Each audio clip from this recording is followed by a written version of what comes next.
Okay, okay. So let's start the what do you call it? The what did I say? Instagram, the Um Facebook. yeah, which I hope it didn't. Okay.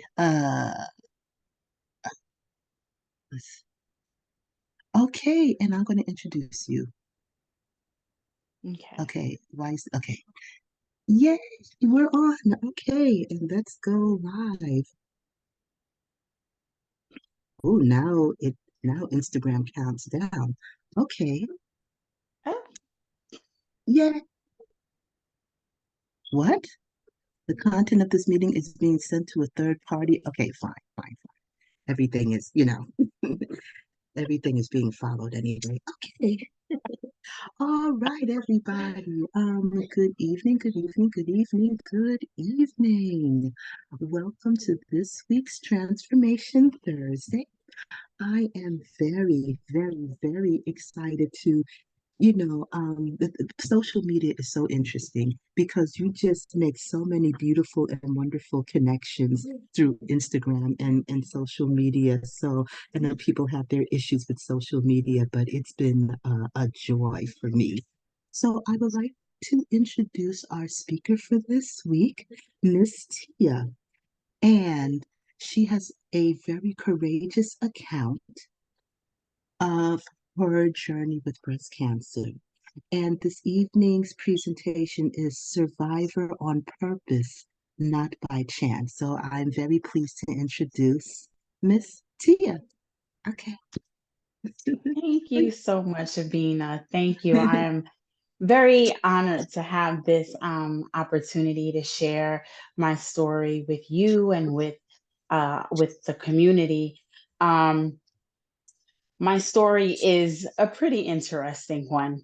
It's I find that it's so important for people to be able to share once they have gone through something.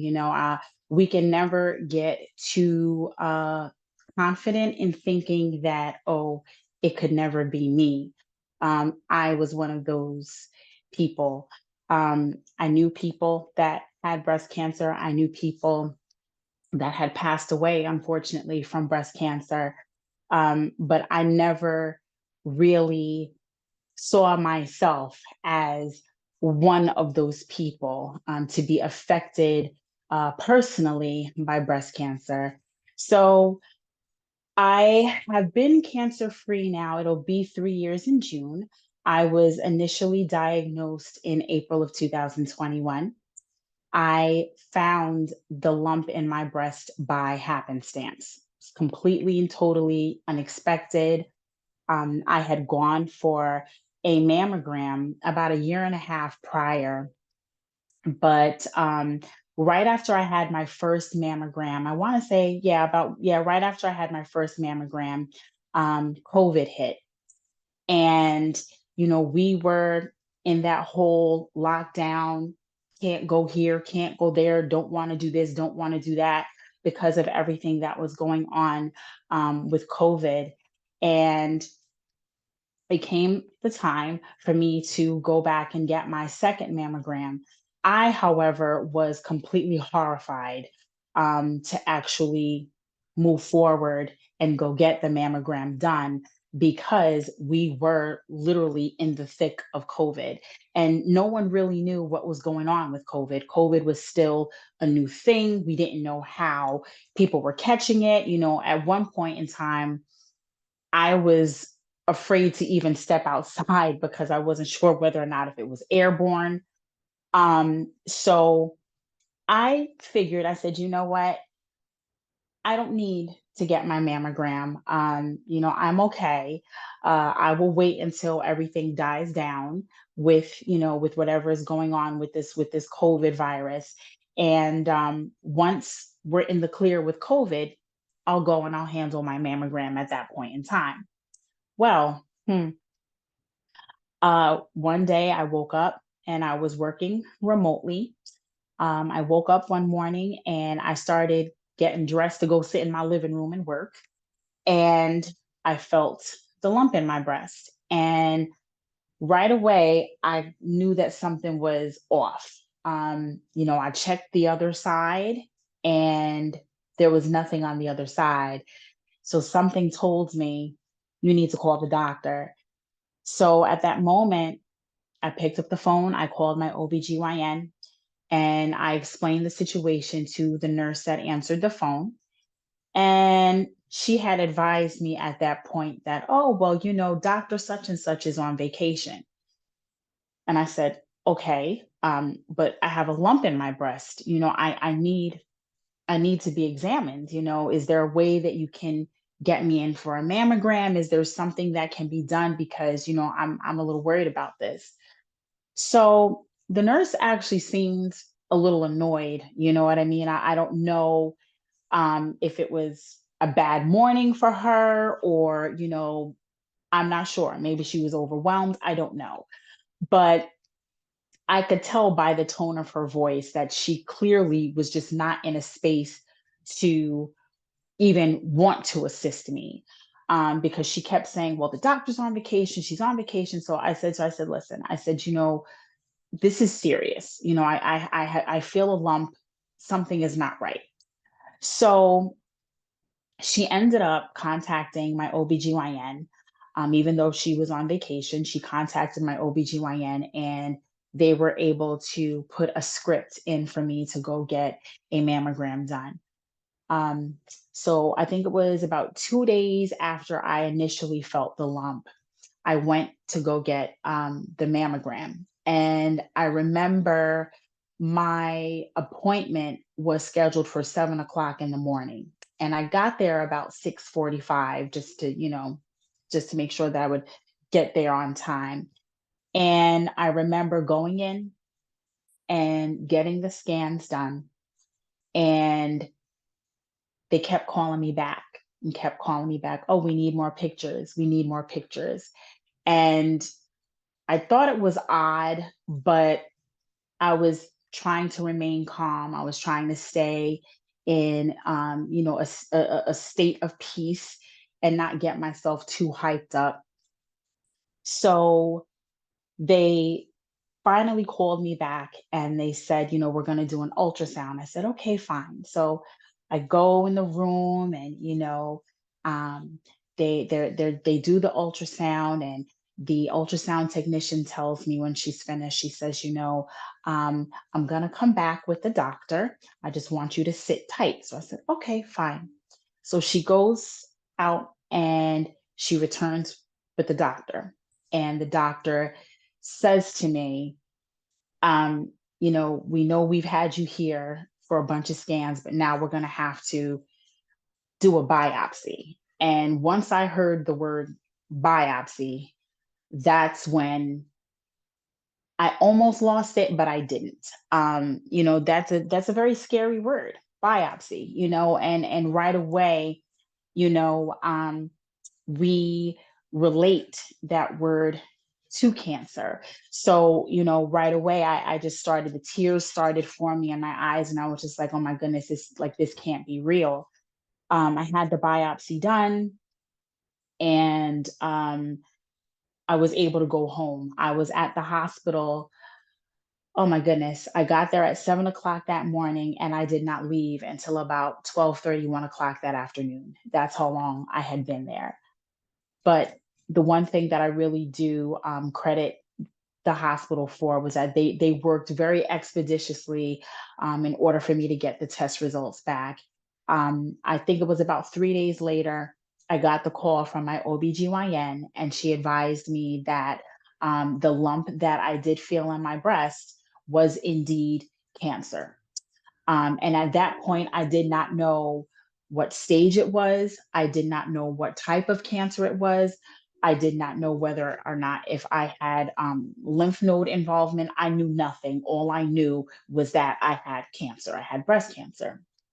So I thought it was just, you know, it was just so weird to me. But I remember when I got the phone call, I remember being in such a state of shock. I was kind of like in like a stupor. And hear like in movies and television shows where people say that that something tragic or traumatic has happened to them, and they feel numb. I had never felt numb until I had gotten that phone call. I got the phone call, and I remember getting off of the phone with my doctor and really not knowing who to call. I didn't know, what to say to whoever it was that I was going to call. And I remember walking around my living room in circles. I couldn't, it's like my body was moving, but my brain was just elsewhere. I couldn't make sense of it. So eventually, I was able to get myself together enough um, to make the necessary phone calls. So one of the first people that I spoke with was my ex-husband, and the reason why I spoke with him was because we have children, and I wasn't sure that I was in a space where I could even communicate that, I have breast cancer to the kids. So, I reached out to him, and I was like, listen, this is the situation. And, it was just very surreal, very, very surreal. So for that first week, I made sure that everyone who needed to know knew, which it did include my children. I didn't want to tell my mother right away because my mom was dealing with a situation of her own with my stepfather. My stepfather at the time was actually battling liver cancer. So I did not want to tell my mom about my situation because I knew that she was already dealing with cancer with my stepfather, and you know I didn't want to overwhelm her with what I was dealing with. So I struggled with whether or not if I was going to tell her, at least at that point. But after speaking with some close friends of mine, they convinced me. They said, listen, they said, you need to tell your mother something. God forbid if something happens to you and you did not tell her, she is, that's not going to be good for her. So I was able to speak with my mother about it, and I told her. And but I told her, I said, I don't want you to tell my stepfather because he again was dealing with liver cancer. So again, I didn't want to overwhelm him, and I didn't want to, worry him with what I was going through. So um it was, I want to say, the first 24 hours for me, after getting the news, was probably the worst that I felt about it.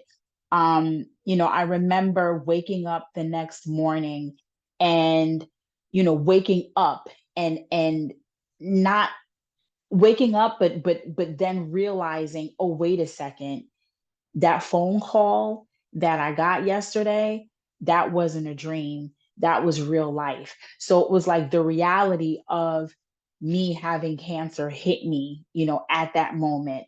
And I remember it was about 4 o'clock in the morning. And I remember just sitting up in my bed and just crying. Again, I didn't know what stage it was. I didn't know what type it was. I had no idea what was going on with me. All I knew was that I had cancer. So I was able to get myself together after having that good cry. I was able to pretty much get myself together. And, I really just started tapping into um, the faith that I had. I've been through a lot in my life. I'm not your average 45-year-old. I was married, divorced, and had buried my first child by the time I was 24 years old. So I've dealt with a lot. I've gone through a lot.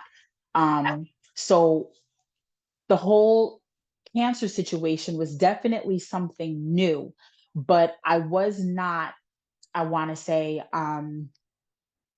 it's not that I wasn't. I'm kind of, I don't want to say used to struggle, but I'm used to I'm used to life struggle, and I'm used to, really just learning how to tap into having faith and exercising faith in order to get through certain things in life. So I remember I had that moment um, in the morning where I just broke down and I was just so upset. But I said to myself, I said, you know what? I said, this situation cannot be what I'm dreading that it could be. I won't allow myself to think that. I won't allow myself to feel that. I won't allow myself to believe that. Um, and it was a little difficult, but I knew that if there was any time in life where I needed to be confident in just God's plan for me, I knew that that was the time. I knew that that was the time. I knew that the things that I had gone through in my past had prepared me for this moment. Um, so I remember going to my very first doctor's appointment after receiving the news, after getting the phone call. And I remember sitting down with the breast surgeon, and she had explained to me, um, you know, yes, you indeed have cancer. But she had given me some awesome news. We were actually able to catch it in time. So it was stage one, and I was diagnosed with invasive lobular carcinoma. That's the technical scientific name for it. So, lobular carcinoma is basically the second most common breast cancer that women get. The most common form of breast cancer that women get is invasive it's invasive ductal carcinoma, which is cancer that is located in the milk ducts. My cancer was not located in the milk ducts, it was actually located in the breast tissue. So, and again, that is the second most common breast cancer that women get. So, she explained to me, this is the type of cancer that you have. She also explained that, um, it was estrogen and progesterone positive. So basically, the hormones that my body was producing was actually feeding the cancer. So very interesting. Before this, I had no idea that there were different types of breast cancer, that hormones could actually affect the growth in which the cancer cells duplicate and multiply. I had no idea about these things. I thought that breast cancer was just breast cancer and that was that. I learned so much through this experience. But yeah, it was very interesting to really learn all of this stuff. But, they gave me a very good prognosis.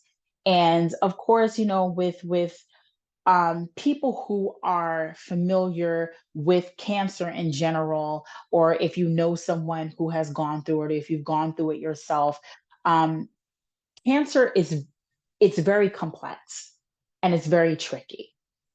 And the thing that's a little scary about it is that when you get an initial diagnosis, and the doctors can tell you, well, this is what your levels are, this is what the tests show, this is what the size of the tumors, and yada yada yada, and blah blah blah.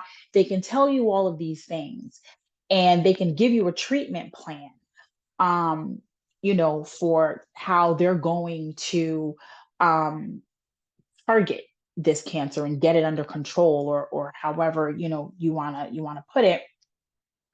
But quite often, because of the complexity of cancer and the way that these cells multiply, how quickly they can multiply, sometimes, your diagnosis and your treatment plan can change over a course of time. And with me, um, it changed two or three times from the day that I was diagnosed. So from the very beginning, I was told that, again, I was stage one. I was ER/PR positive, which is estrogen progesterone positive, and HER2 negative. Um, I had three tumors that were in my breast. That's how many that showed on the initial scans when I went in for the mammogram.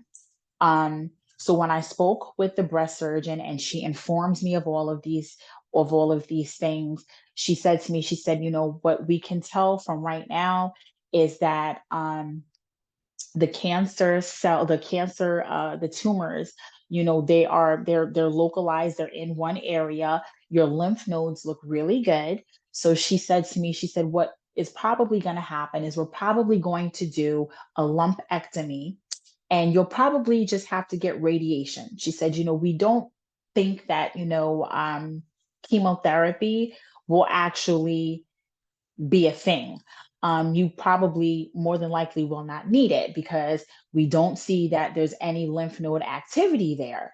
So I was like, okay. So she explained to me what a lumpectomy was. And a lumpectomy is basically when they go in and they basically take out whatever tumors or cancerous tissue that there is in the breast. They do not remove the whole breast, which is what a mastectomy is. So I was like, okay, I won't have to get a mastectomy. They're only going to take out these three tumors. I'm not going to have to go for chemotherapy. They're just going to, I'm going to go for radiation for a few weeks and I'll be good to go. That was the initial plan. So over a course of, I want to say it was about a month and a half, I went from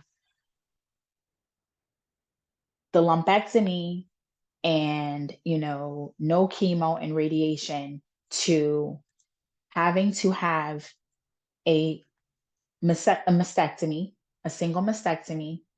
I ended up having to have chemotherapy, and I ended up having to do radiation. So, what happened after that was I had to go for additional scans to make sure that the three tumors that they found were the only affected areas that were in my breast. So I went for an additional scan, and they ended up finding that there was an additional area in my breast that looked a little suspicious. I had to get a biopsy done of that area, and that area also came back positive as being cancerous. So the plan changed, and my doctor had told me, she said, listen, she said, we thought that we were going to be able to save your breast and just do the lumpectomy, but unfortunately we're not going to be able to do that. It would be in your best interest if we were to take your entire breast. So she said, but on the bright side, it doesn't look like your lymph nodes have been affected. You look good. So I'm like, okay, all right, you're going to take my breast. It's fine. It's okay. So they scheduled me for surgery, went in, had the mastectomy done, and came out of surgery. And the recovery from the surgery was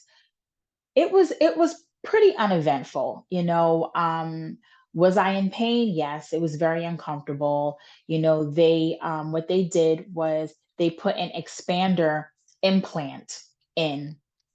So basically, they did take my breast, but they put a temporary implant um, to basically keep the skin from shrinking, because eventually I was going to need reconstruction.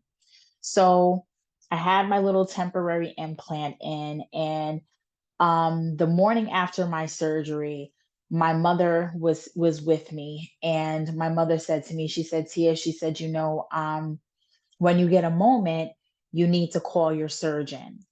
And she said, you got to talk to your surgeon. And I'm like, okay, well, why do I need to talk to the surgeon? She said, well, she said, I think they might have found something while you were in surgery. And I'm saying to myself, I'm like, what is she talking about? Like, I had the surgery. They said they got everything. They said that I was good to go. What does she mean that they found something else? So I ended up calling the surgeon back, and the surgeon advised me that it's a routine procedure when they do a mastectomy, um, or not even just a mastectomy, when they do breast surgery for a cancer patient, they standard procedure, they check the lymph nodes. So they removed they removed one lymph node, and one lymph node was perfectly fine, didn't have any cancer cells. They removed another lymph node and tested that one for cancer cells, and that one came back positive for cancer cells. So they ended up having to extract 12 of my lymph nodes from my right side. And they sent those lymph nodes out for testing.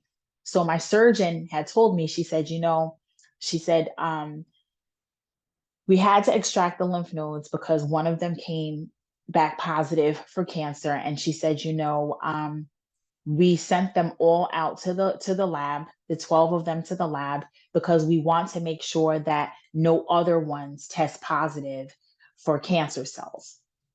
So she says, contingent upon, you know, what those results are, you may or may not have to move forward and get chemotherapy. So I want to say it was about 3 or 4 days later, I heard back from my surgeon, and she advised me that 2 out of the 12 lymph nodes came back positive for cancer cells. And she was then recommending me for chemotherapy. So that was another um, shocker. But I just knew at this point I have 4 beautiful, amazing children. And, I have so much more life to live. I have, you know, um, grandchildren, future grandchildren that I need to be around for. I have to be around to see my son, who's my youngest child. I have to be around to see him graduate high school. I have to be around to see him graduate from college. I knew I had so much more life to live. And I knew that at this point, like, I had to put my boxing gloves on. It's time to fight. It's time to fight. So when she said, chemo, I said, okay, whatever it is that I need to do to make sure that I stay here for as long as I can, I have to do it. I've been in this world without my children, but my children have never been in this world without me, and they still need me as their mother. I need to be here for them. So they were really my inspiration for. I just knew it couldn't be any other way. I knew it couldn't be any other way. So I started chemo. I want to say it was about a month after um, I had the single mastectomy, and boy, oh boy, I really tried my best to hide it from my friends and my family, but chemo really, really, really did a number on me. Um, I felt horrible. I felt horrible. There's really no way. There's no nice way for me to put it. Um,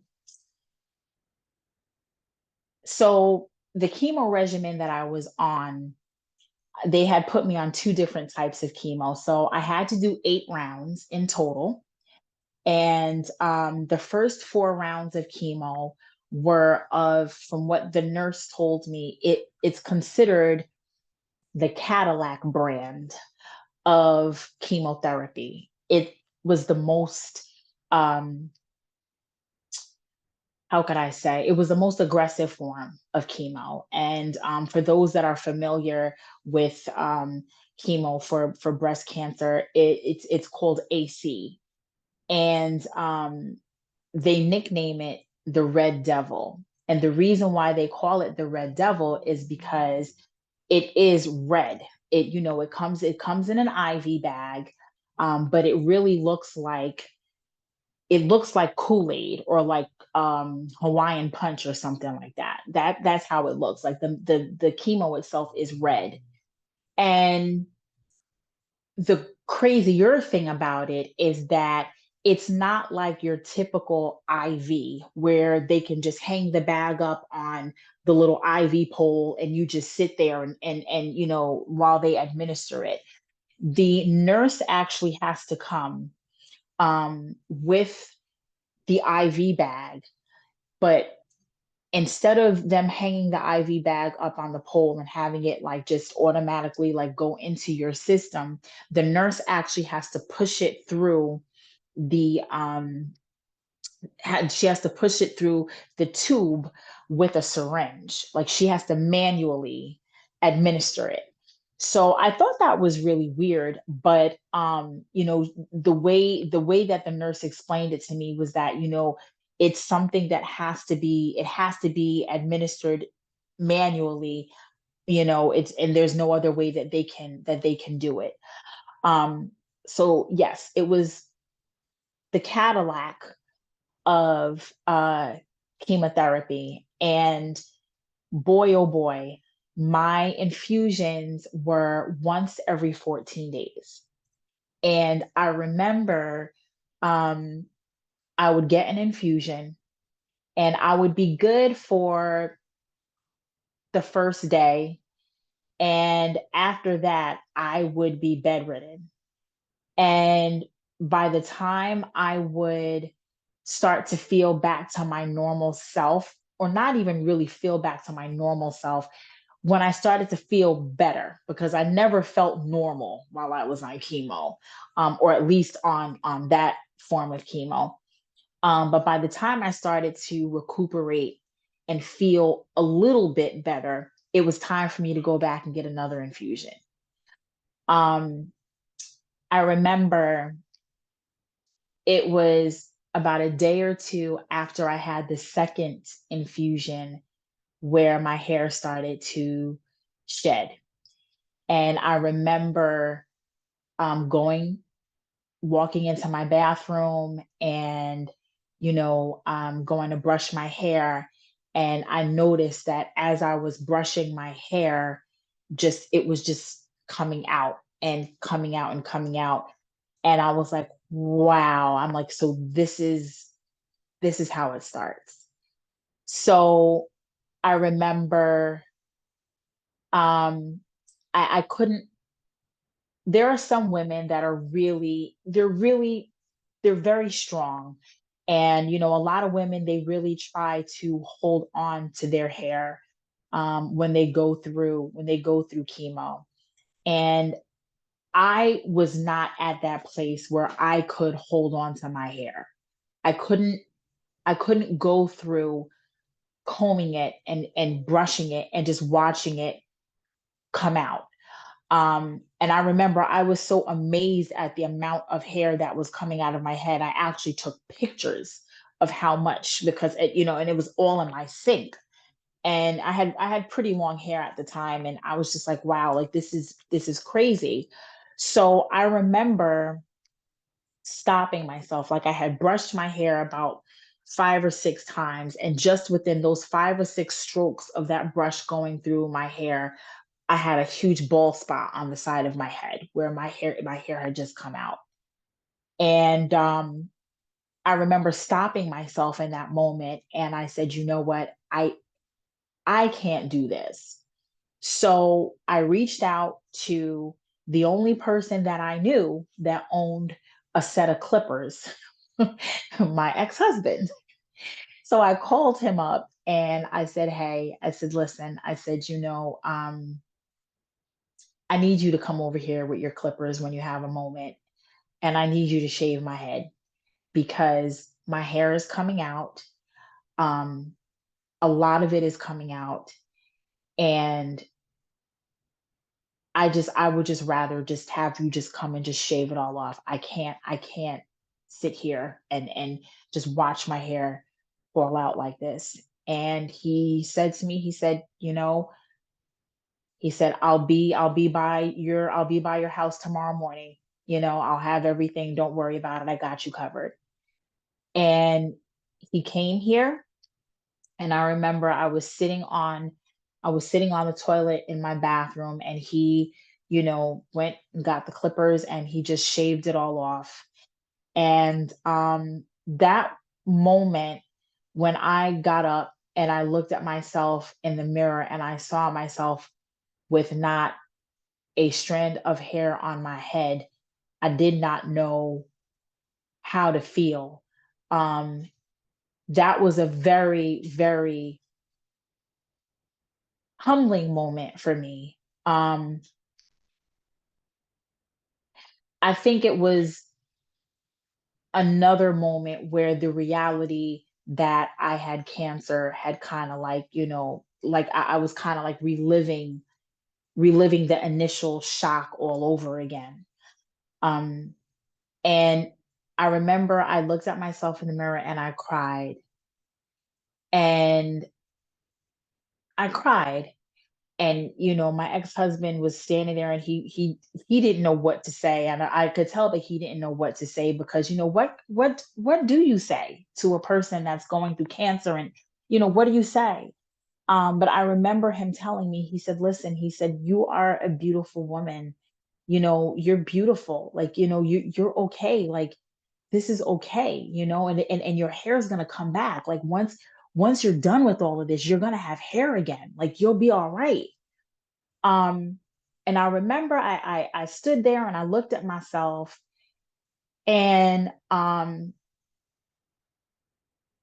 after he said that, it was kind of like I was looking at myself for the very first time again. And I looked and I turned my head and I said, well, wait a second. I said, I'm bald, but I can pull this off. Like I can totally pull this off. And I remember after he had left, I remember I had grabbed some lashes because at that point I had no eyelashes either. Like my eyelashes were beginning to fall out. Um, so I remember grabbing some fake eyelashes and I remember going and grabbing my makeup kit. And I just got in the mirror and I just put my makeup on. I put my lashes on. And I was like, I put on some big earrings. And I said, you know what? I can really make this work. I can make this work. And you know I actually felt okay. I felt okay. um so that moment was a special moment for me because I was actually able to embrace the fact that cancer was changing me. It was changing me, but it was changing me on the outside, but it was also changing me, and it was changing the way that I was beginning to look at life. It was a very life-changing experience. So I was able to go through chemo. And I had some bad days. There were days where, for the most part, to be honest, when I was on that most aggressive form of chemo, it was horrible. It was really bad. My coworkers were stopping by because I was not able to work. So my coworkers were stopping by my house. They were dropping food off, cooked food, because I did not have the strength to cook. I barely had the strength to get up and shower. Like it was bad. It was bad. That made me very, very weak. But the second part of the chemo that I was on, Taxol, was actually much, much kinder to my body. Um, I was still having some of the most common side effects, which were um, I had my toenails and my fingernails were beginning to turn black. The palms of my hands and like the bottom of my feet were also beginning to turn black. One of my toenails on I think it was on my left foot was beginning to lift. So there was a lot that was going on with my body as a result of chemo. Um, it's not a fun experience at all. And the side effects that I had from chemo were actually pretty mild in comparison to a lot of other women that are going through the same thing. So by the end of that chemo regimen, I had to start with radiation. Radiation was a breeze for me, thank God. I went through that and I did not have any issues whatsoever. I rang the bell on December 21st of 2021. And after that, I started to transition into life after cancer. And life after cancer has basically been pretty interesting as well.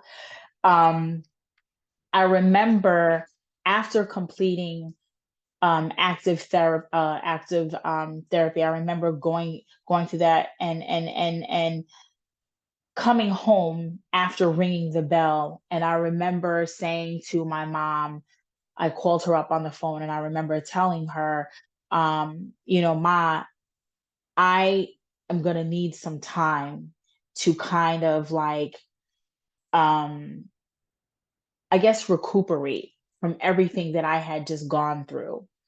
I did not realize that all the time that I had been going through chemo, when I was going through radiation, even after the surgery, I did not realize that the last 6 months I was in survival mode.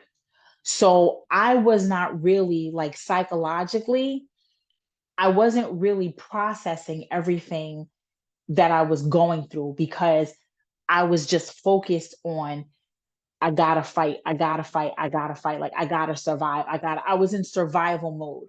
So I didn't take any time to really, I don't want to say really think about what I was going through, but I didn't have time to really process it, to really, dissect it and check in on me because I was just focused on fighting.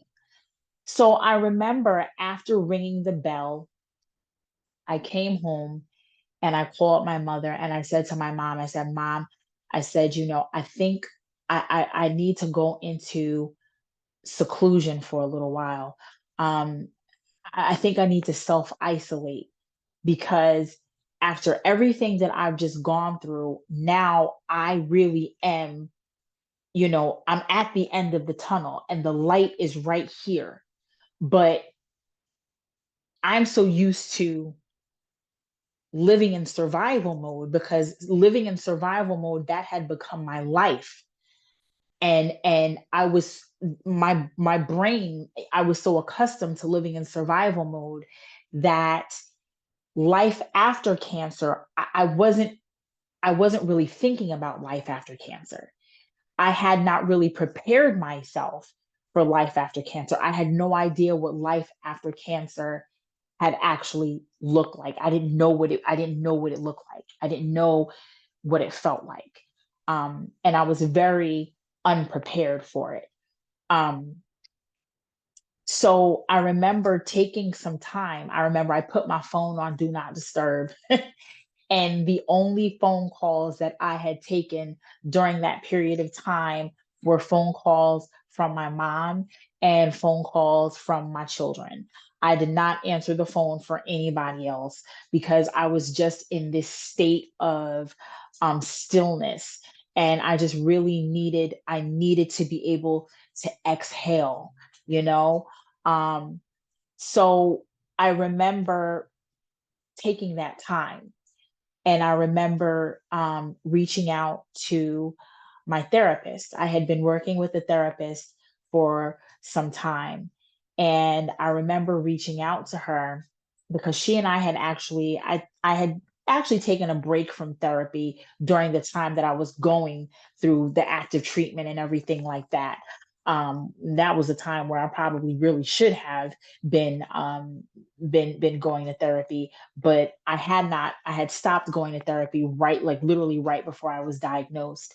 So once I finished active treatment and I knew that I was going to be transitioning to life after cancer, I reached back out to my therapist and I told her, I said, listen, I said, we really need to start up with our sessions again. I need you.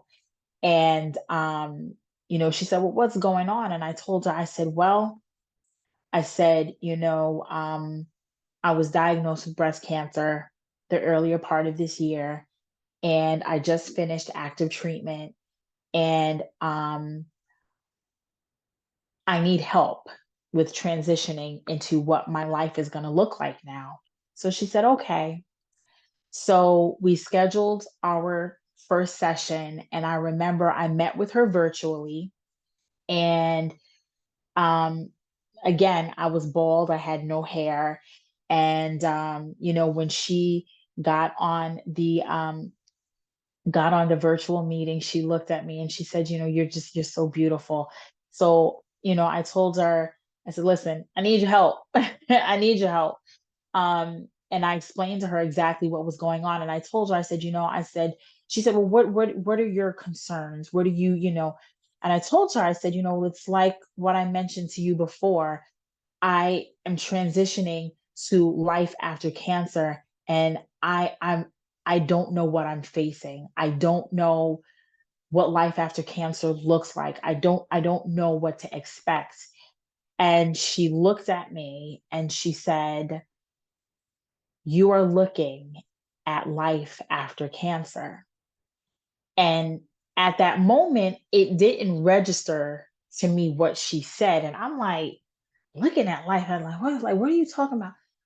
Unbeknownst to me, and she told me, she said, I am going to self-disclose. Unbeknownst to me, I had been working with this woman for about 4 or 5 years and had no idea that she was a breast cancer survivor. So hearing that in that moment and knowing that, oh my gosh, like not only do you look like me, not only do you sound like me, not, not only you went through the same thing that I went through. We're the same age, and like it was incredible. Um, it was incredible. So working with her and learning how to adjust to life after cancer was one of the most beautiful things. Life after cancer for me is much different, but kind of the same. Um, Life is different for me now because where I was once a woman who always had a very clean bill of health, um, was never really sick, have a common cold here and there, but I never had any ailments as far as, no high blood pressure, no high cholesterol. Um, I exercise regularly. I was in the gym 3, 4 times a week. Um, I didn't eat pork. Very seldomly do I eat red meat. I really don't mess with dairy like that. I don't drink soda. There were so many things that, I thought I was doing right. And, stayed on top of my doctor's appointments, made sure that I got my screenings, all of that kind of stuff. There were so many things that I thought that I did right, which I did do right, but I still ended up with cancer. So with all of that being said, now I'm on medication. I have to take pills every single day. I have to go to see my oncologist once a month. And because the type of cancer that I had was hormone receptive, they had to basically force my body into menopause. So right now, I'm a 44-year-old who is technically in menopause. The medications that they give me suppress my hormones. So, God forbid, if there were any more cancer cells that were to pop up and try to multiply, if it is a hormone sensitive type of cancer, the fact that I don't produce um, estrogen and progesterone, I produce a very, very minimal amount. Those medications will help to, keep that cancer from growing, you know. So I am on meds now, and the medication that I am on causes me to have different types of side effects. So, where I was a woman before that led a very healthy and active lifestyle, now I'm kind of limited to the things that I can do now. You know, um, I get tired very easily now. And I actually attribute, I believe that is a side effect still from chemo. Chemo is a very, chemo changes you. It changes your body. It really does. And, you know, um, I know now that there's just certain things that I can do. There's certain things that I can't do as a result of the medications that I am on. And also as a result of, like I said, chemo. Chemo sometimes it takes years. And I didn't realize that, but one of the nurses had told me that sometimes it takes years for people to be able to recover from chemo. You can be years removed from, having cancer and still have side effects of chemotherapy. So there's, life after cancer for me, like I said, it's been different, but it's still kind of the same. Um, I'm the same person, but I am different. I see life. Life is so fragile now, and I understand that it can be gone within an instant. And like I had, when I started off, I said, we can never be too comfortable in thinking that it can't happen to us. Because, here I am. I was a 42-year-old woman. And again, I led a very healthy lifestyle. um, I thought I was doing everything the right way to prevent myself from ever getting sick. And, it was just the weirdest thing. I had the genetic testing done to see whether or not if there are any mutations in my DNA that make me predisposed to developing any forms of cancer, not just breast cancer. And nothing came up in that DNA test. So when we asked my doctor, well, what happened? Where did this come from? How did I get it? So forth and so on. The doctor's answer was, you just happen to get the luck of the draw. So it's so important for us, and especially as women of color, Black women, African American women, we really have to be very vigilant about our self care. And there are going to be times when you are going to have to be your own advocate. I think back to when I initially found the lump in my breast, and when I called my OBGYN, the nurse seemed a bit resistant to want to help me. And I recall the tone of her voice. I remember how irritated she sounded. And again, I don't know if she was having a bad morning. I don't know. Maybe I don't know. I have no idea what the situation was with her. But I remember that I had to be persistent, and I had to be my own advocate. Listen, there's something wrong here. And I understand, you may not be in a space where you want to deal with this, but listen, you're going to have to deal with this because I'm asking you to as a patient. And, it's on you. You have to do your due diligence as a medical professional, you know? So there's going to be times where you're going to have to be your own advocate, and it's sad. It shouldn't have to be that way. But, again, um it's sometimes it's just what we have to do. And it it's very important. You have to stay on top of your screenings. You have to stay on top of, um making yourself aware, educating yourself. One of the things that actually helped me go through the whole cancer journey was everything that those doctors told me. As soon as they said something to me about it, I was writing it down, or I was typing it in my phone under the notes. And I would go home, I'd hop on my computer, and I just start Googling things. I educated myself. I joined a bunch of groups on Facebook.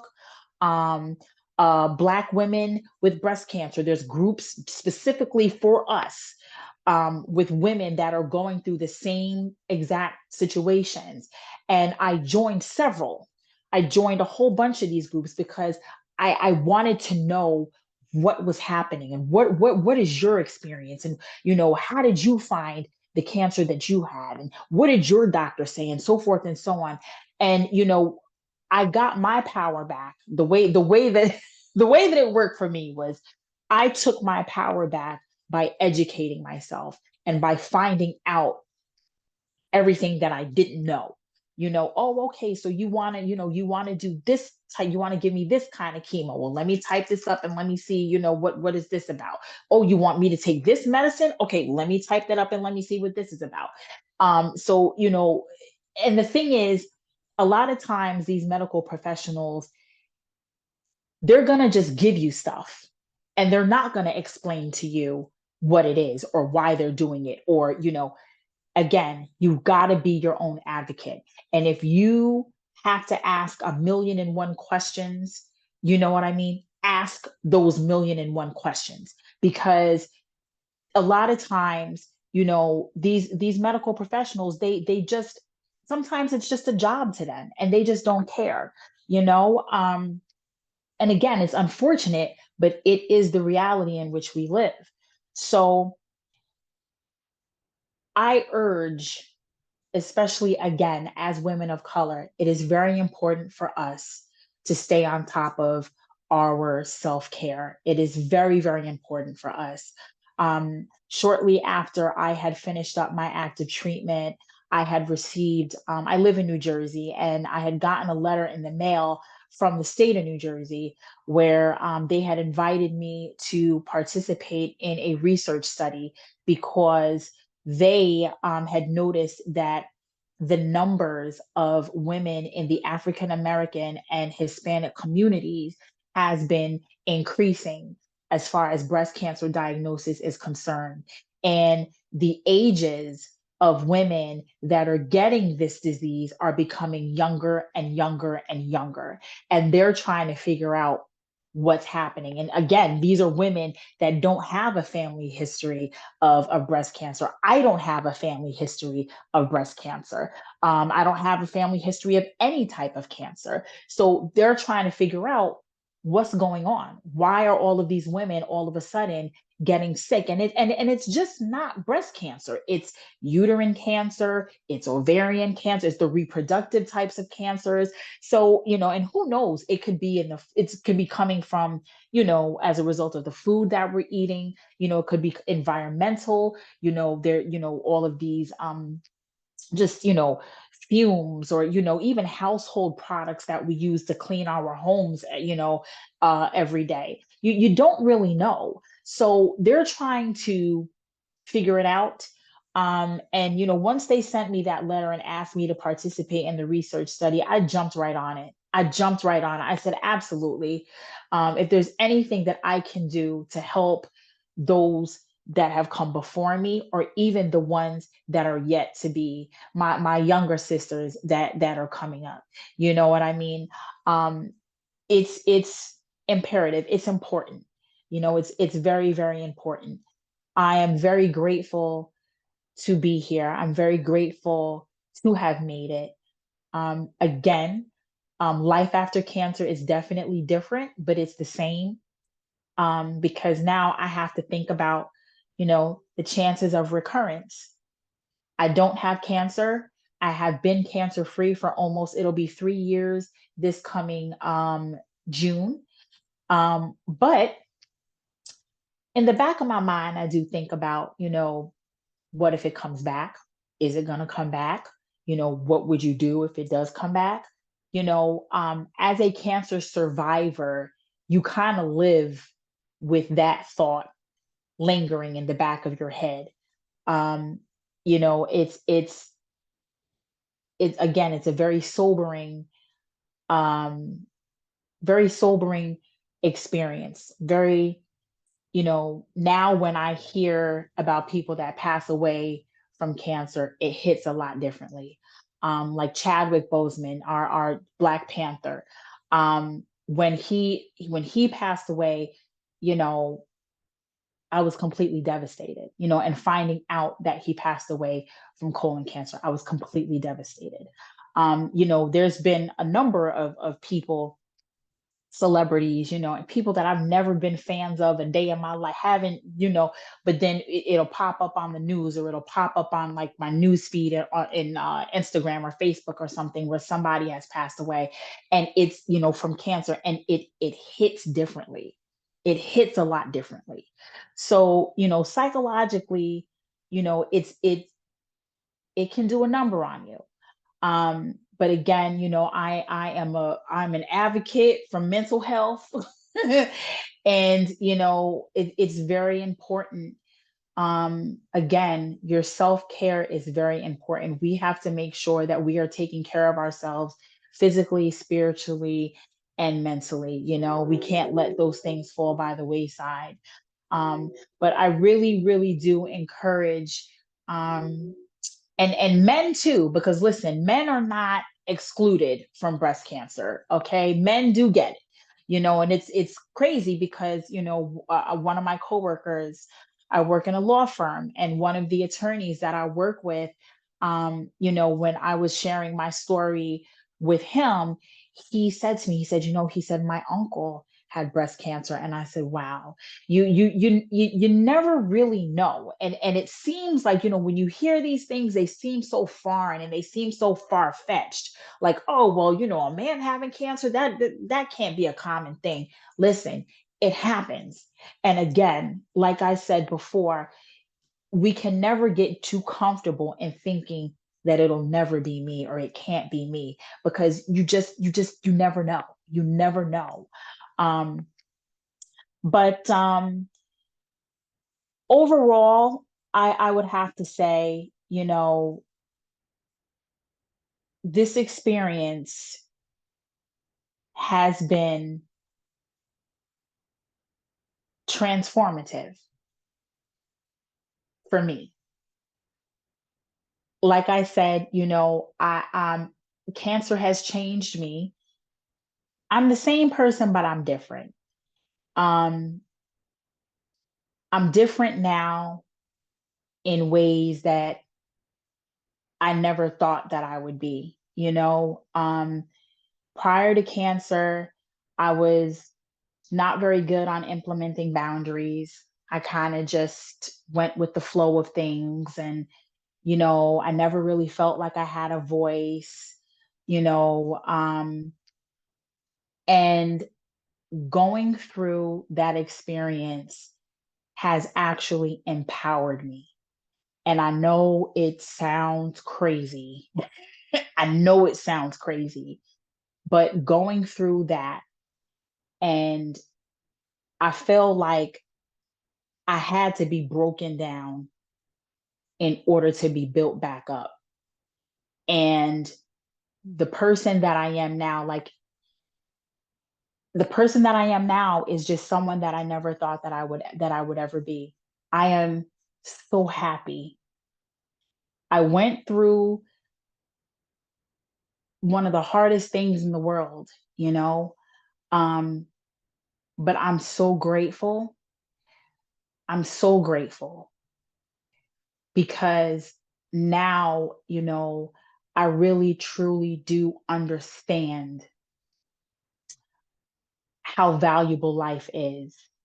And I live with intention now. Um, Everything that I do now has a purpose, and it has a meaning.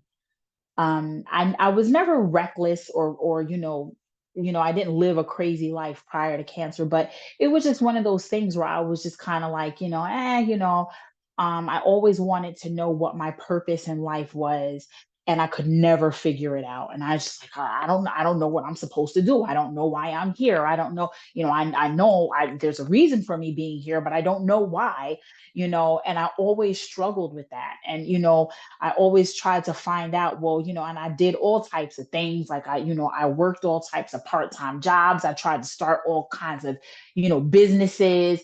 I really tried to do things to find my purpose, um, not realizing that my purpose was to go through this in order to be an advocate, in order to be um, a representative for the people, in order to be of service for those who are going through or have yet to go through what I've gone through. And I'm so grateful. I'm grateful to cancer because it has given me a voice. It has given me a purpose. It has given me courage, and it's empowered me. And, you know, even though it took from me, it took my hair, um, it even took my stepfather. My stepfather passed away um 2 months after my surgery. He passed away. And again, it cancer can be very devastating. It really, really can. Um, it took a lot from me, but what I gained is something that I would have never ever been able to evolve the way that I have if it weren't for me going through what I went through. And I'm just really grateful for the growth. I'm grateful for my tribe. I have a tribe of people behind me, and I needed that. If there was any time in the world where I needed support, it was when I was going through that. One of my best friends, she's so amazing. I've known her for years. We've known each other since junior high school, I think, sixth, seventh grade, something like that. Unbeknownst to me, I had no idea that she was even doing this, but she had decided to coordinate a benefit walk, a breast cancer benefit walk on my behalf. And it was a complete surprise. I had no idea that she was doing it. And if I knew that she was doing it, I would have made her stop. I would have told her, no, we're not doing this. But she went and she coordinated this benefit walk for me on my behalf. And she got all of like my coworkers, my family members, my friends. There were people that were at this walk that I had not seen in like 20 years. And I remember her reaching out to me, and she said, listen, she said, I want you to meet me out at the park. and it was during breast cancer awareness month. I was going through active treatment at the time. And she said, I want you to meet me out at this park. It's right by my house. They're doing a little, breast cancer awareness walk. And I just want you to come and walk with me. Like, let's just, and I had just had chemo that week and I was not in the mood. I was like, I don't want to go out and walk. I don't, but the guy that I was dating at the time, he had said to me, he's like, listen, just go. Your friends want you to go out there and walk with them. Just go and walk. I was like, all right, fine. And I remember popping up at the park and walking over to the registration table where all the balloons and everything were. And I remember walking up and I saw all these people and I saw one person that looked familiar. And I was like, oh, I know you. Now, mind you, everybody all has masks on because we're still in the height of COVID. So everybody has masks on and everything. And I see one person in the crowd that looks familiar. And I'm like, oh, hey, how you doing? So I'm, walking. And the more I walk into the crowd, the more I start to see people that I recognize. And I'm like, all of a sudden, I see all of these signs with my picture on it. And, then somebody in the crowd yelled out, this is for you. And they just all started applauding. And I'm looking and I'm like, oh my God, like I know these people. I know these people. They had all come together. They had all come together to support me that day. And this was all coordinated by my best friend. I don't know if she's watching or she's probably watching. But you know, that was a very life altering moment as well. Just seeing all of the people that were there to support me through this ordeal. It was very, very touching, very, very touching. And I remember feeling so moved behind it because they raised money for me to go towards my medical bills. And I remember feeling so moved by it that I had mentioned to my bestie. I would love to do something like this for someone someday. Like this would be wonderful to do for someone someday. And that following year, she had invited me over her house for dinner, went over to her house for dinner. And it was September. And she had said to me, she said, okay, T, she said, so next month is breast cancer awareness month. So what are we doing?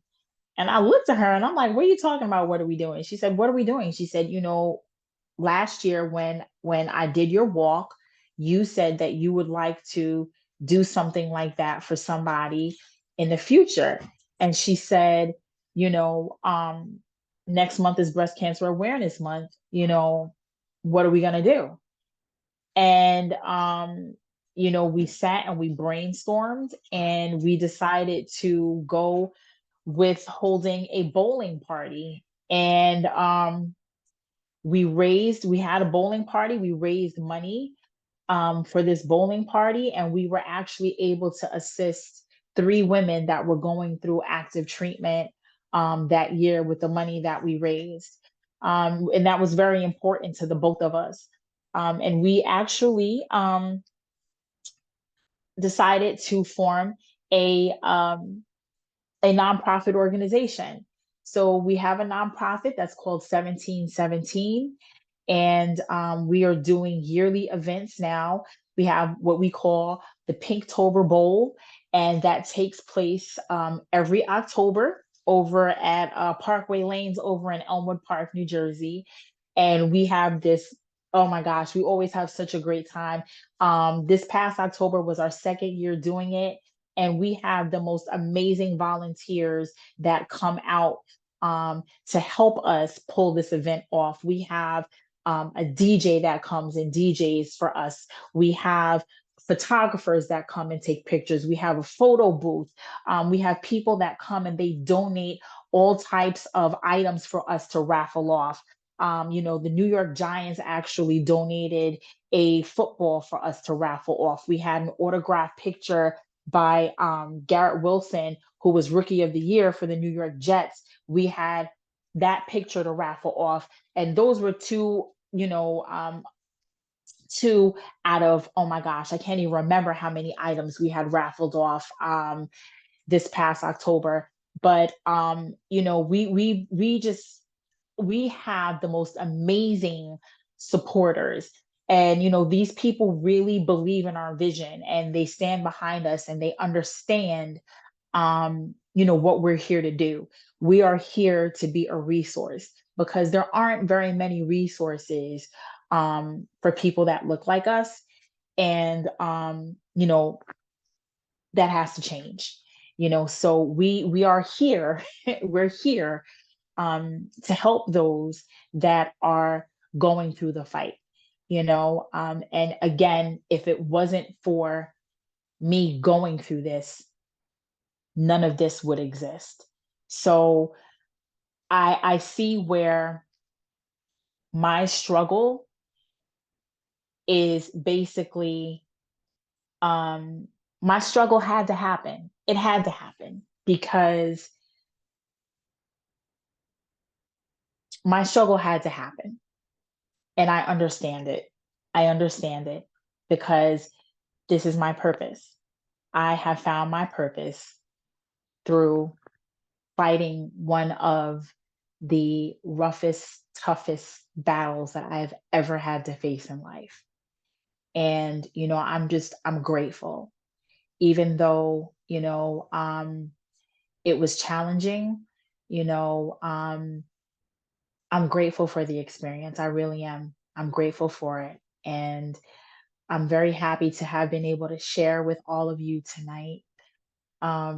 This has been a wonderful, wonderful opportunity.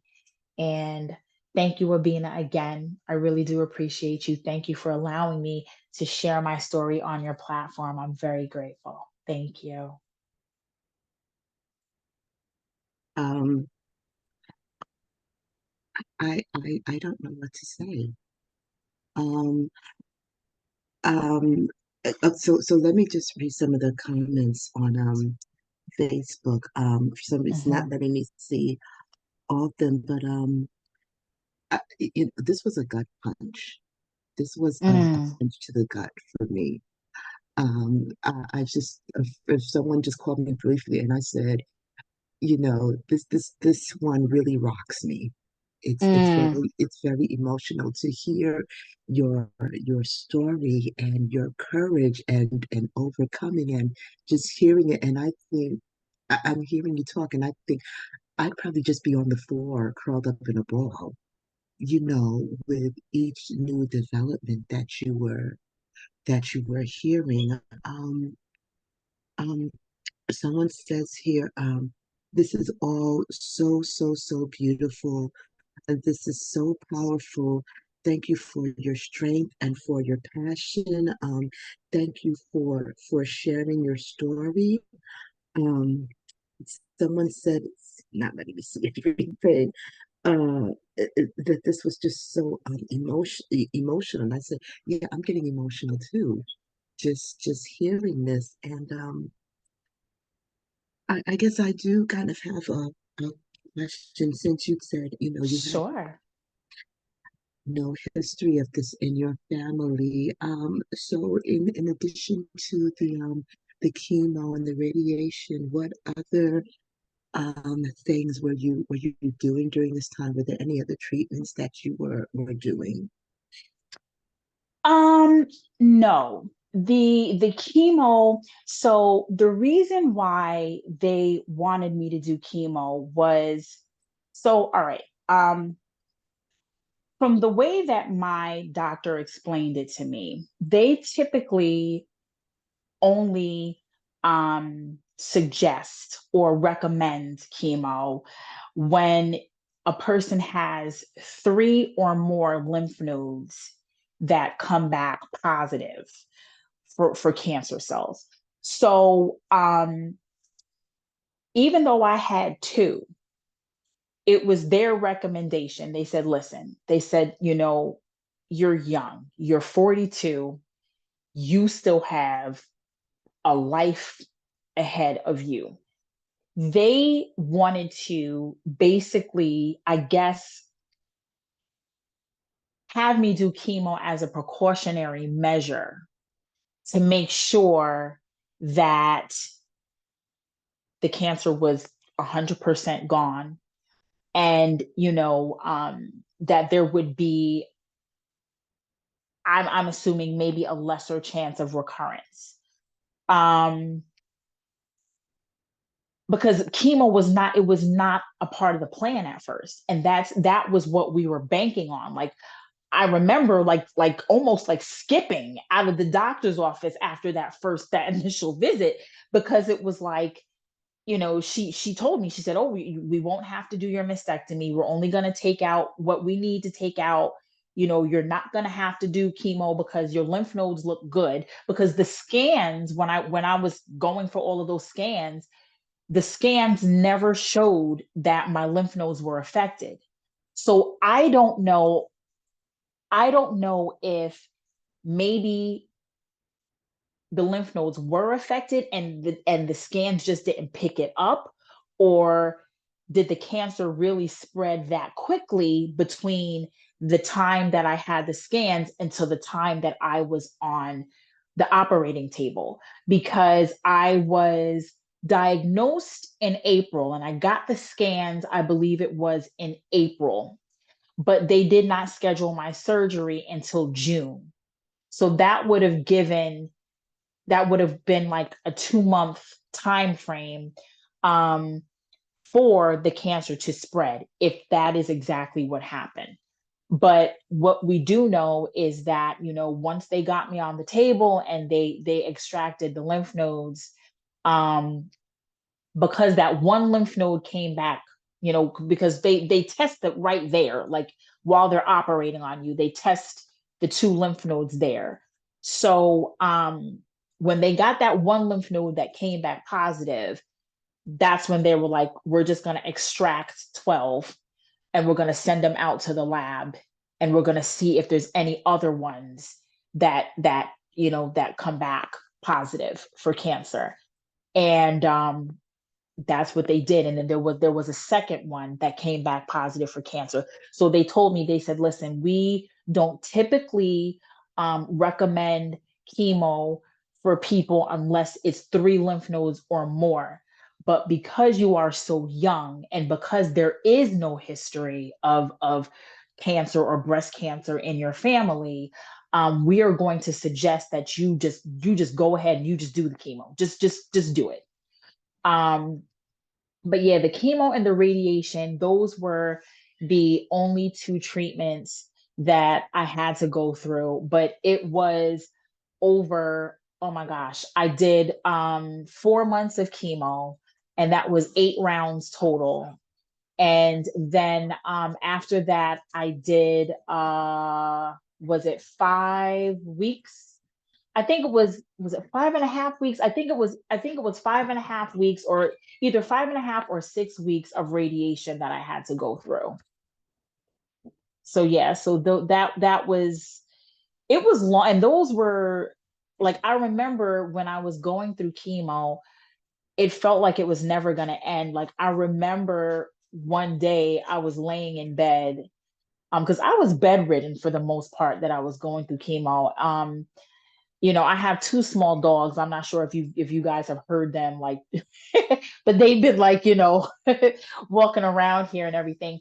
But chemo had me, so I was bedridden. At the time, I only had one dog, and he's a little thing. He's about 11 pounds. But I remember being so bedridden that I didn't even have the strength to get up and walk my dog. Like, it was bad. It was bad. And I never vomited, but I was nauseous all the time. Nothing tasted good. Um, food, I would be hungry and I would want to eat, but I couldn't. I would try to eat, and nothing tasted good. I remember but towards the end of chemo, I finally found foods that actually worked for me, that didn't make me feel nauseous. And those foods were instant mashed potatoes and blue Gatorade. Those were the only two things that I could eat where I didn't feel like I never vomited, but I had like that constant feeling of nausea. And it was almost like, it was very much like morning sickness. I remember, air fresheners. I could not have air fresheners in my house. I love like perfume and like scented lotions and things like that. I could not have any, I could not wear perfume. My nose, my sense of smell was so sensitive. So it was, going through chemo was pretty challenging. It was. I lost a great deal of weight. I lost 30 pounds. Um, it was a pretty challenging time. It was pretty challenging for me going through that.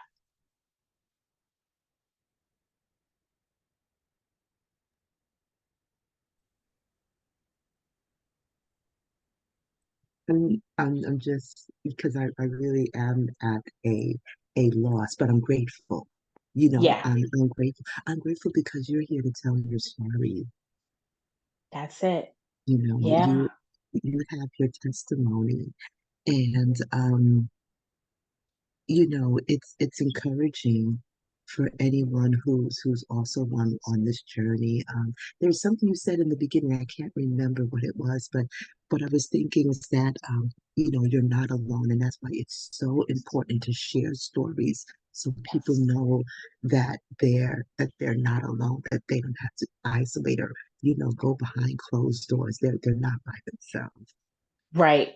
Because it can, and it can make you feel like you're alone. And it's so funny because in one of my again, I belong to all of these Facebook groups, but in one of the groups that I am in, one of the young ladies who's going through it right now, she's in active treatment right now.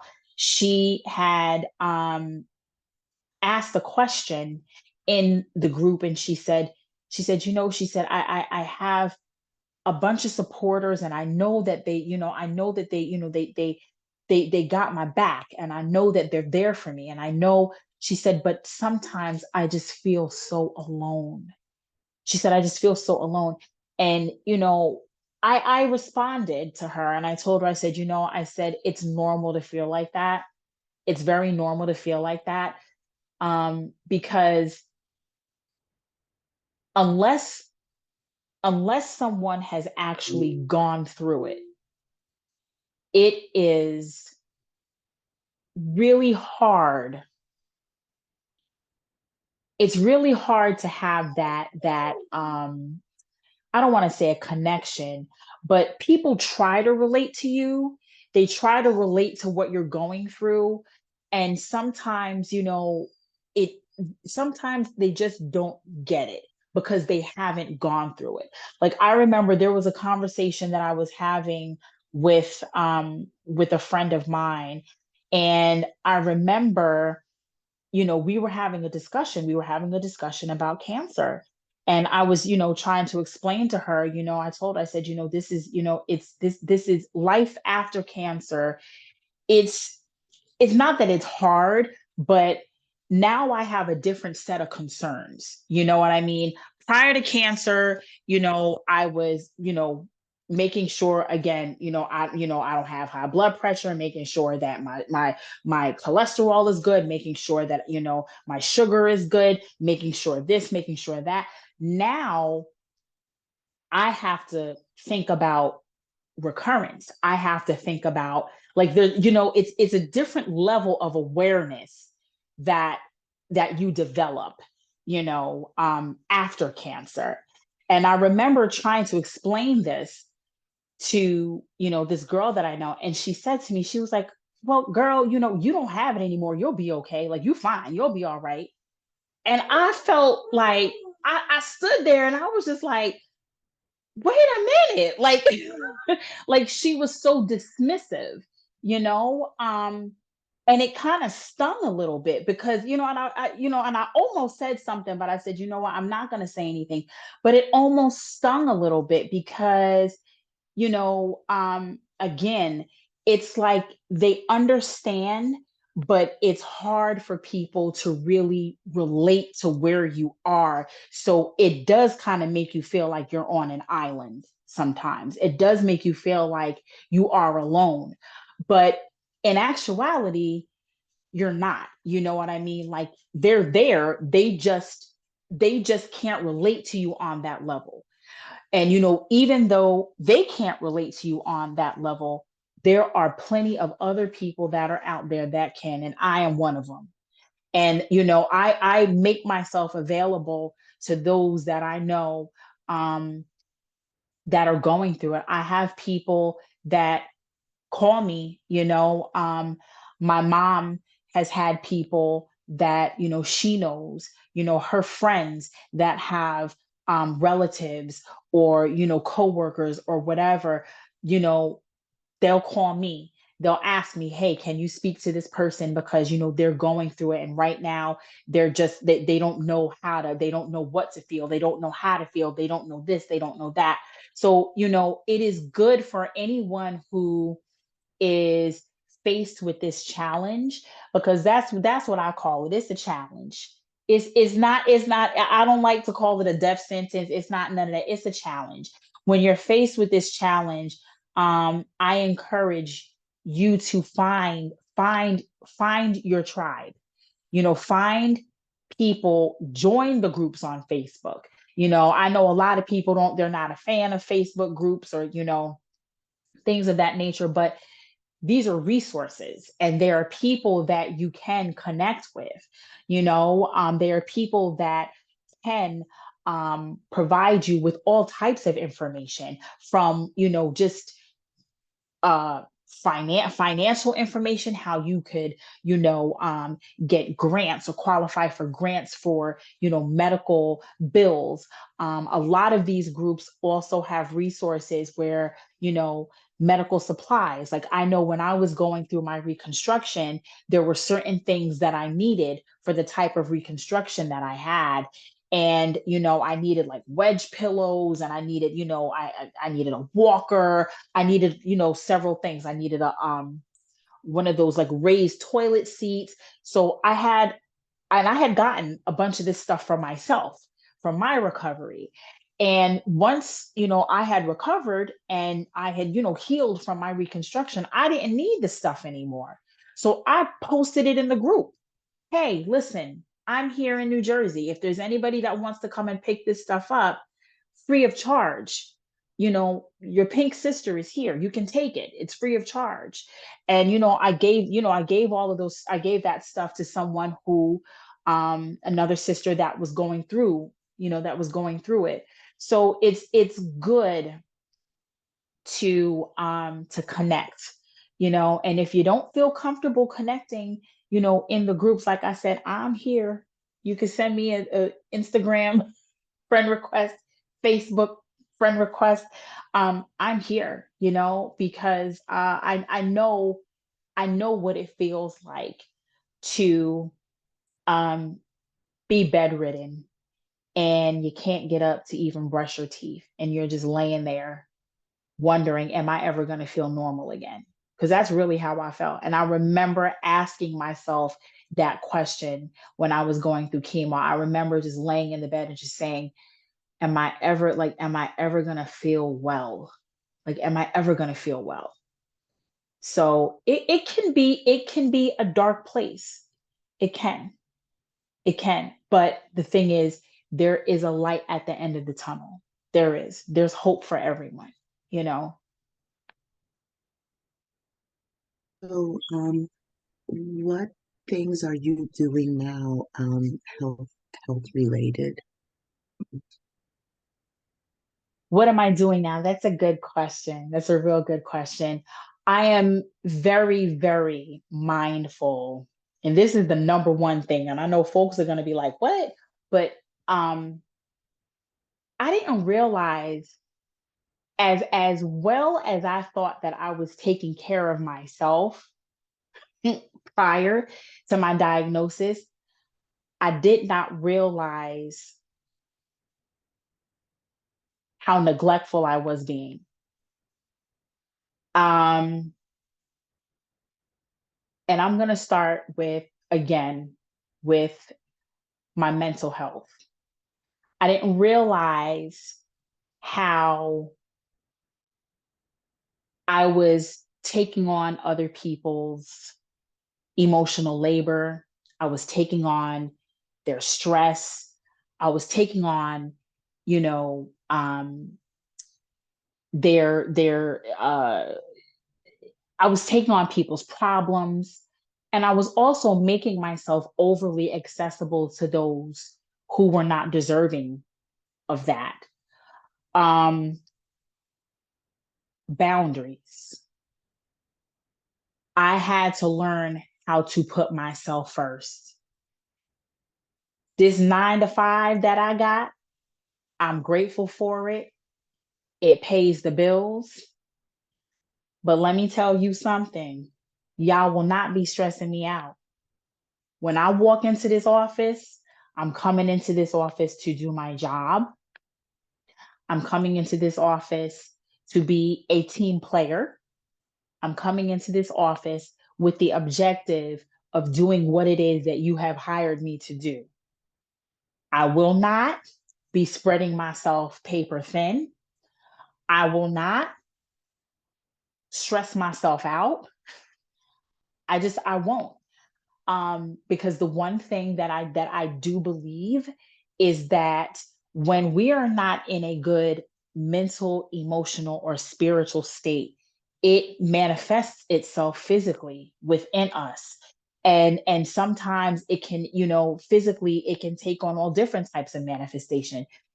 Stress can cause your blood pressure to go up.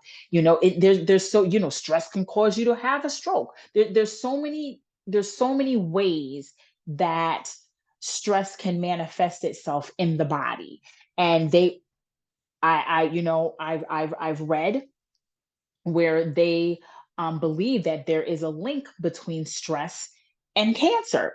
So and it's funny because right before I was diagnosed with cancer, my 6 months prior to my diagnosis, my divorce was finalized 6 months prior to my diagnosis. Now, my ex husband and I had been living separately for quite some time prior to my divorce being finalized.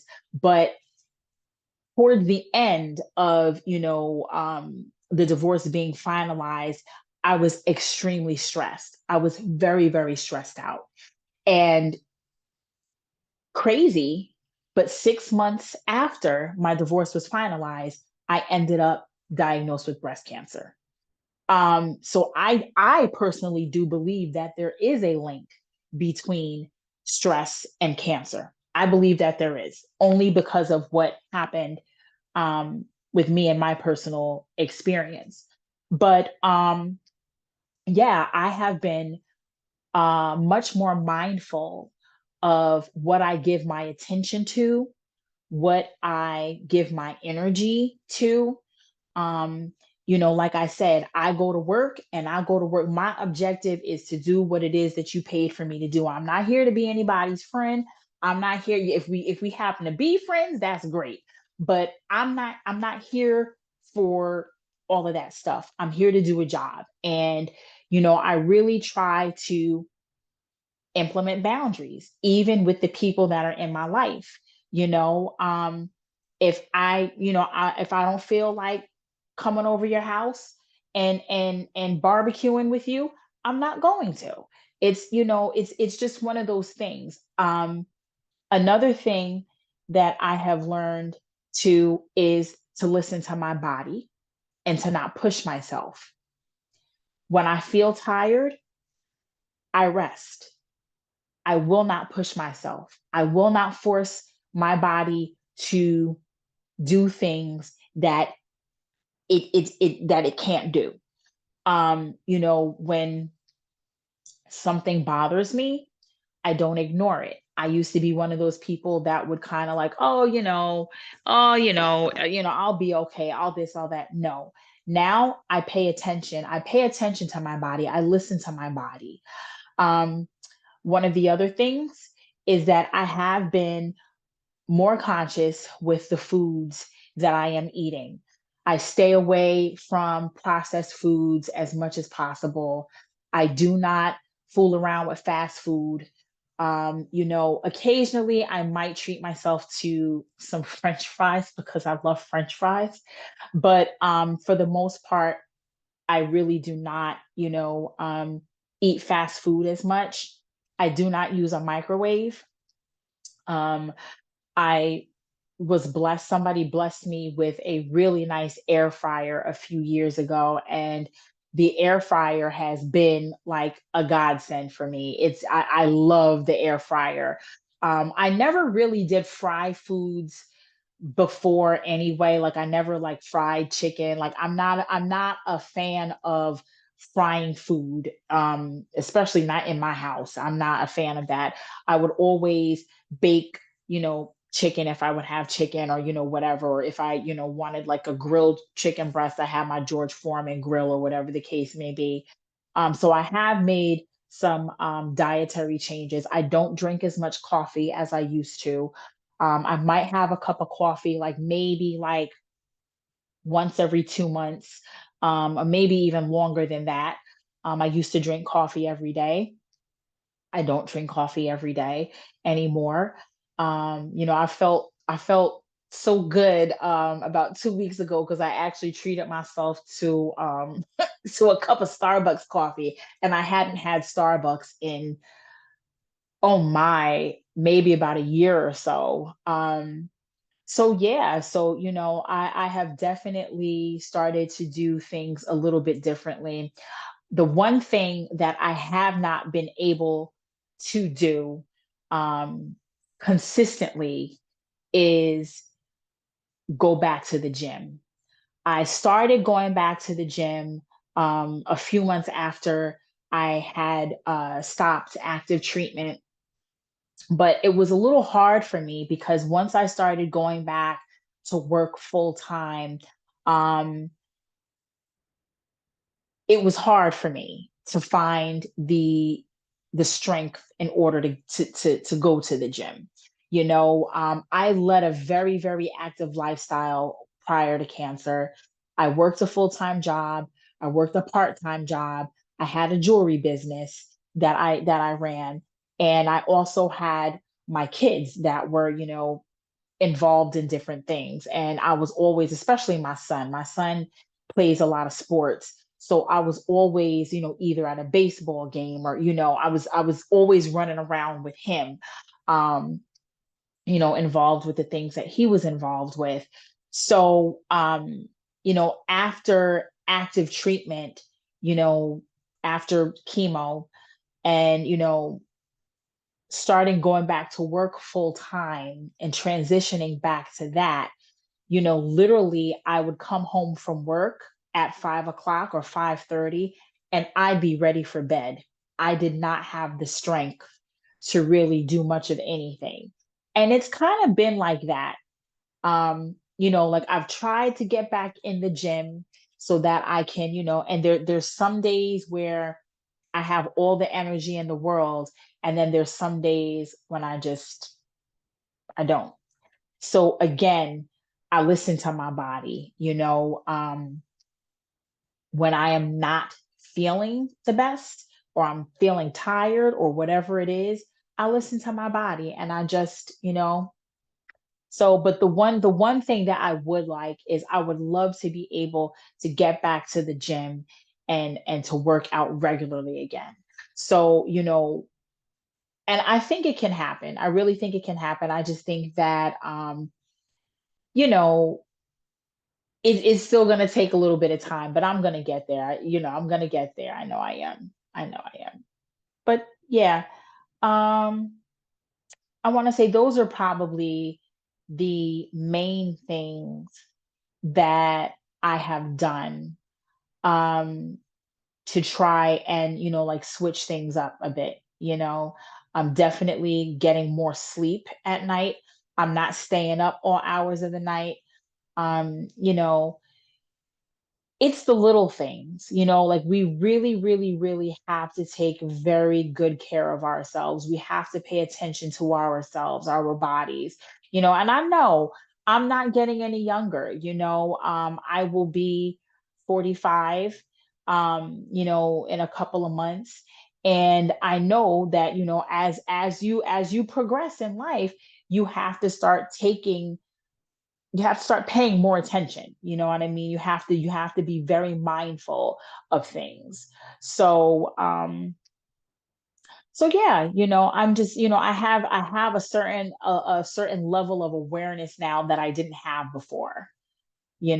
So just doing the best that I can, with what I have. Wonderful. Do you have a like coaching group, or do you do any kind of coaching for women or men who might be experiencing this as well? I haven't started anything officially. Um, again, I do have people that have been, referred to me, just by, other people that know that that I've gone through it. So I have spoken with a number of different people that are going through it or that have gone through it.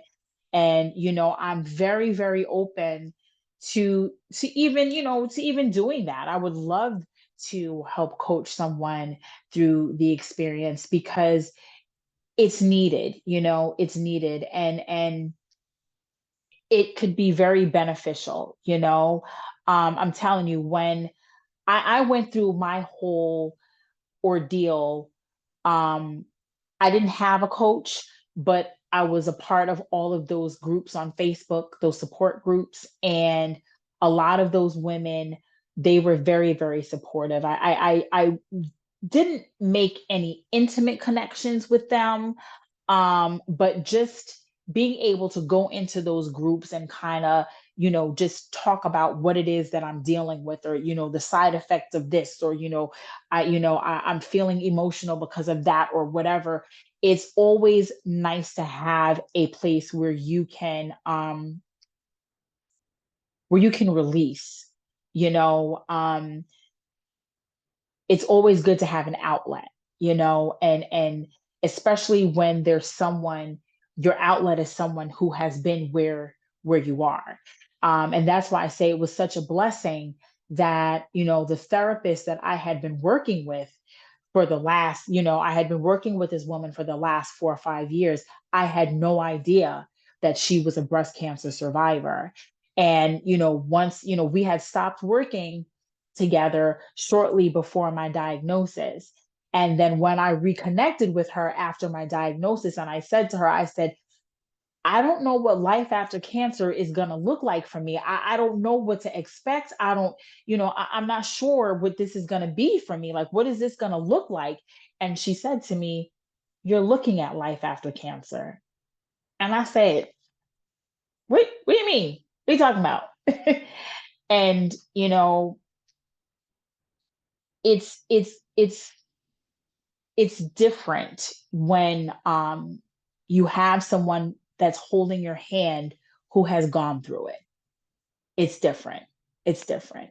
So I would love to branch out into coaching. I would love to do that. Absolutely. I would love to do that. Okay, so I guess that's going to be the next thing that comes down the pipe for you. We gonna Um, speak it into existence. absolutely, absolutely. Um, I think there were a few people who had just kind of tuned. I just kind of want to backtrack to um when you said that you first had the Okay, okay, this is what I want to say. So for someone who is also hearing that news for the first time, that um there's a possibility that they have this condition. What are, like, I would say, what are some, like, the top three things um, that you would advise a person to do? When they get the the first thing that I would advise for them to do is make sure that when you go to your initial meeting with your doctor, whoever your doctor is going to be, your breast surgeon, your oncologist, whoever it is. And I would say actually do this each time you go to the doctor. When when you get the news, it can be extremely overwhelming. And that's kind of where I was, when I got the phone call. Like I said, I was numb. Like I didn't feel anything. Like I couldn't cry. And typically you would think that would be like your first reaction would be to cry. And I had no tears. When I got that phone call, I was like, she said, and I hung up the phone, and I didn't know what to feel. I didn't know what to think. It was almost like I couldn't think. I was stuck. Like I was really stuck. Um, but I would say that the very first thing that I would encourage for someone to do is, because what's going to happen is once you get the phone call, they're going to schedule an appointment for you to meet with either an oncologist or a breast surgeon. So what I would do is make sure that you have someone with you that um, can basically be a proxy to kind of act on your behalf, but not really act on your behalf. Because the thing is, when you go to this doctor, they are going to give you so much information, and it's going to be a lot of information to um to retain. And the thing is, because you're still kind of in a state of maybe denial, maybe sadness, maybe shock, you may not be in a space where you can really retain and comprehend everything that they're telling you. So you should have someone with you that is going to be able to write notes, maybe even record, like voice record, do like a voice record of what the doctor is saying. But you need to have somebody there with you. I do not suggest that you go to this initial appointment or even subsequent appointments by yourself. Have someone with you.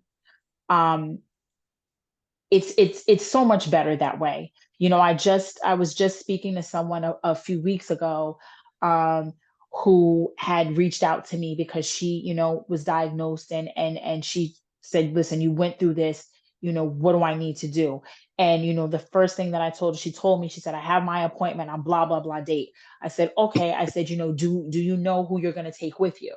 I said, you need to have somebody with you, and this person needs to be able to take notes. They need to be able to ask questions, because you may not be in a space where you're even capable of putting a whole sentence together, because it happens that way. It's a very emotional thing. And when people hear the word cancer, right away they think that it's a death sentence. They think that and it's scary. It's a very scary thing. So the first thing that I would say is I would definitely encourage you to have someone with you during those appointments.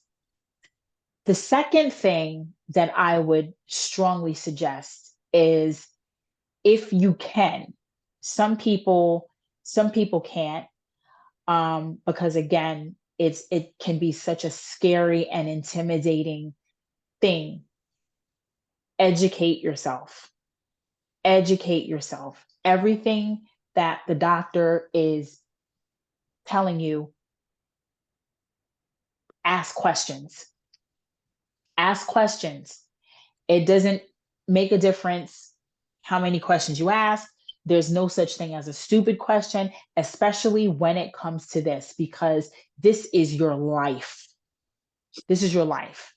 So educating yourself, asking questions, you know, and even, you know, even if it's, you know, hard for you to comprehend, ask them to break it down to you in a way where you'll be able to understand it, because you need to know what it is that's going on.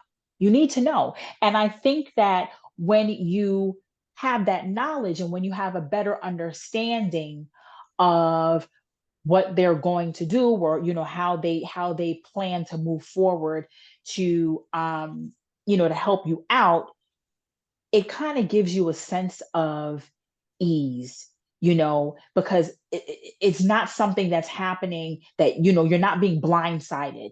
You know what I mean? You have a full understanding of what's about to happen.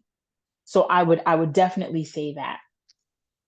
The third thing that I would say, and this is something that I did not do, the third thing that I would say is to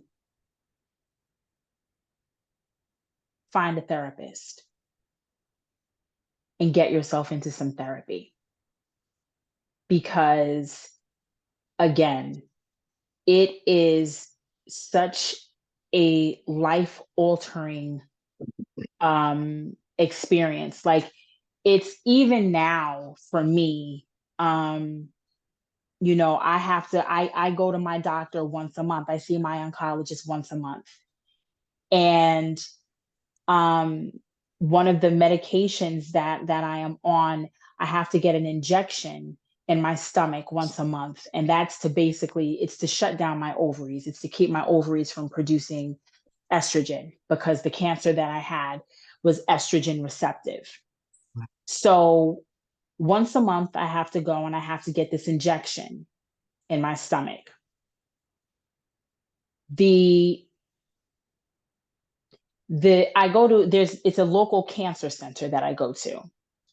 And even though I am no longer in active treatment, I still have to get this injection in the infusion room. So, and the infusion room is where everybody gets, you know, where cancer patients they get their chemotherapy. And in the room, it's a huge room. It's huge. But the only thing that really separates the patients is that thin little hospital curtain. So when I'm there getting my injection, the curtain is closed, but there's somebody right next to me that's getting an infusion. I can hear the beeping on the IV machines. And that in itself is triggering for me, because even though I'm going there for this injection, I'm not going there because I'm getting chemo anymore. It's still triggering though, because I'm there among the people that are still in active treatment, and it takes me back to where I was. So getting the proper support for your mental and your emotional well-being is extremely important during something like this. You know, I didn't do that. I'm not even sure why I didn't. I can't even tell you why I didn't.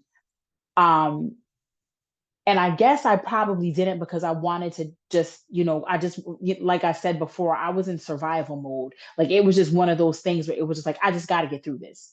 I got to get through this. I'll worry about everything else on the back end, but I got to get through this. And by the time I had gotten through it, I didn't realize how exhausted I was. I was so mentally and emotionally exhausted, because the entire time that I was going through it, it was all about me fighting. I didn't have time to process what I was going through. And, that's why, at the end of it all, I had to go into a self isolation. I had to seclude myself. I couldn't even answer the phone. It was just one of those things where I needed to just shut the world down. And my home became my safe haven. I didn't want to step outside. I didn't want to see people. I didn't want to talk to anybody. I just wanted to be in my house. And it took me a little while to get out of that. Um, Only because, again, I was exhausted. I was mentally and emotionally exhausted. And then, you know, I started thinking about life after cancer, and that started freaking me out. And I was just like, okay. And it wasn't that long that I had been, that I had not been at work. I had not been, um, I think I was out of work for 9 months, I think, something like that. But even just transitioning into life after cancer, that was a bit frightening and intimidating for me. So, I really believe that getting the mental and emotional support during that ordeal is definitely beneficial. So, those would be the three things that I would say to do. Okay, thank you. I appreciate that. Thank you. Absolutely. Okay, someone is trying to join and I'm telling them to please put their camera on and they're not. So I just keep putting them in the waiting room because I'm Oh, not about to. right, right. Yeah, I'm not joking with this. Um, I would just like to thank you again for sharing this powerful and emotional and moving account. Thank you very much. Thank you. I Absolutely. truly Thank you for appreciate. having me. Absolutely. And how can people find you? I'm on Instagram. Mhm. I'm on Instagram. I'm on Facebook. My handle on Instagram is at Tia underscore underscore. There's two underscores, and then it's Tia again underscore underscore, and then Tia again underscore underscore. My name on Facebook is Tia Tia. So you guys can find me there. And again, I'm making myself available to whoever it is. And you don't have to be somebody that has cancer. Even if you are the granddaughter or the daughter or the mother or the sister or the cousin, coworker, friend, whatever, of someone that that's being affected by this disease, my door is open to you. My ears are open. I have two shoulders here, two good shoulders. You know, I'm here. I'm here. There's a reason why I survived. Not a survivor by chance. I'm a survivor on purpose. There's a purpose for my survivorship, and it is my responsibility as a survivor to pay it forward. I have to. It's my responsibility. If I don't do this, I will be doing myself a disservice. I will be doing my people a disservice. This is what I'm supposed to do. This is what I'm here to do. So please do not hesitate to reach out. Don't hesitate at all. I'm here. I'm here. If you don't have nobody else, you got me. Thank you. Thank you. And so this will be recorded so people will be able to, well, it will be recorded, so I can always send you the link, but it's on Instagram and Beautiful. Facebook, and people will be watching the replay. I want to thank you just so much. It's a lot to absorb, and I just so appreciate your courage. I truly, truly do. And I definitely want you to know that you've definitely made an impact on the viewers as well. Aw, thank you, viewers. I appreciate you for inviting me onto this platform. It's always a wonderful opportunity to be able to share, to be able to share, especially among our community because we need it. You know what I mean? We all we got. So I'm very grateful for the opportunity. I'm very, very grateful. And thank you, viewers. Hey guys.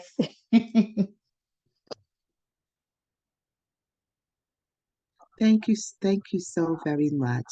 And for everyone who's been watching, yeah,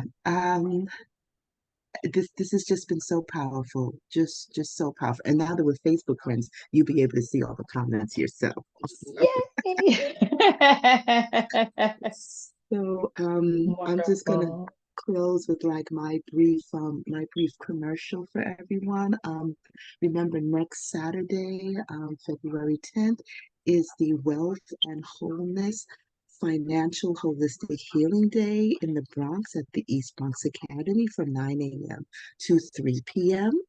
We're running a special for the month, for not the month, sorry, for the first few days of Black History Month, today through Sunday. So through today until midnight on Sunday, admission is going to be just $10. It's going to be marked out from $15 to $10. And you can pay for admission through Cash App, PayPal, or Zelle. And in closing, I would just like to remind everyone, like I always say, if you haven't heard this week, I just want to remind you that you are a spark of the divine. Thank you, Miss Tia. Thank you so much. And everyone, Absolutely. we will see you next week, 7:20, 7:30. Just watch. I'll be on eventually. Okay. Thank you, everyone. Have a great evening. Have a good night. Okay. Good night.